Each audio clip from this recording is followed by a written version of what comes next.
கூலி படம் ரிலீஸ் ஆகி வசூலில் வந்து ருத்ரதாண்டம் ஆடிக்குன்னு தான் சொல்லணும். ஏன்னா அந்தளவுக்கு படத்தோட கலெக்ஷன் வந்து முதல் நாள் கலெக்ஷனே கிட்டத்தட்ட 170 கோடின்னு சொல்லியிருக்காங்க.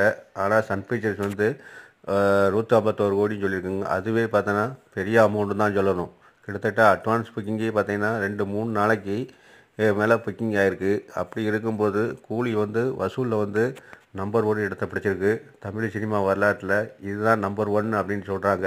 ஏன்னா நம்ம இந்தியா மட்டும் இல்லாமல் அதர் கண்ட்ரீஸ்லேயும் பார்த்தீங்கன்னா வேறு லெவல் கலெக்ஷன் ஆகிருக்கு. அமெரிக்காவிலலாம் பார்த்தீங்கன்னா இதுவரை எந்த தமிழ் படமும் தொட முடியாத உச்சத்தை வந்து வசூலில் தொட்டிருக்கு.